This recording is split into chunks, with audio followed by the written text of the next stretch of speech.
जैसे विधानसभा विधेयक क्रमांक 57 महाराष्ट्र धार्मिक ऐतिहासिक महापुरुष आणि राष्ट्रीय व्यक्तींचा अपमान प्रतिबंध आणि शिक्षा विधेयक 2025 मांडण्याची परवानगी मांगतोय।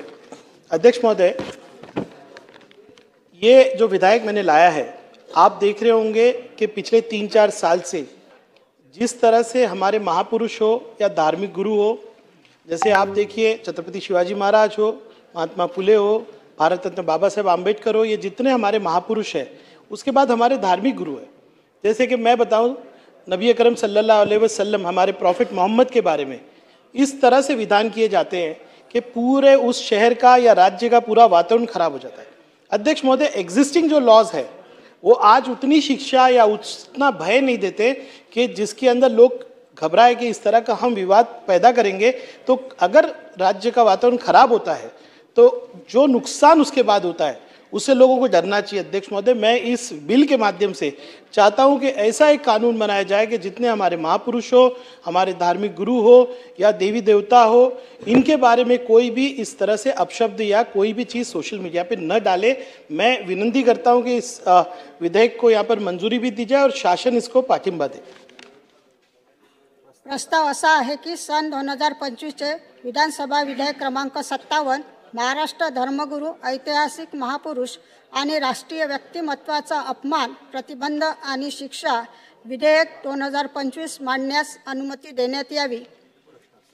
प्रश्न असा आहे की सन 2025 चे विधानसभा विधेयक क्रमांक 57 महाराष्ट्र धर्मगुरू ऐतिहासिक महापुरुष आणि राष्ट्रीय व्यक्तिमत्वांचा अपमान प्रतिबंध आणि शिक्षा विधेयक 2025 मांडण्यास सभागृहाची अनुमती आहे का?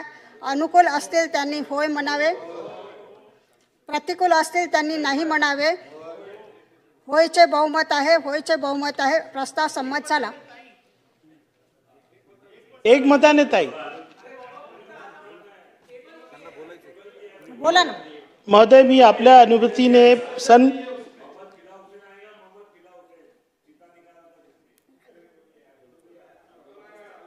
योगेश भाई, हर चीज में क्या योगेश भाई अभी महोदय, मी आपल्या अनुमतीने सन 2025 से विधानसभा विधेयक क्रमांक 57 महाराष्ट्र धर्मगुरू ऐतिहासिक महापुरुष आणि राष्ट्रीय व्यक्तींचा अपमान प्रतिबंध आणि शिक्षा विधेयक 2025 मांडतो। सन 2025 चे विधानसभा विधेयक क्रमांक 57 महाराष्ट्र धर्मगुरू ऐतिहासिक महापुरुष आणि राष्ट्रीय व्यक्तिमत्वाचा अपमान प्रतिबंध आणि शिक्षा विधेयक 2025 मांडण्यात आले।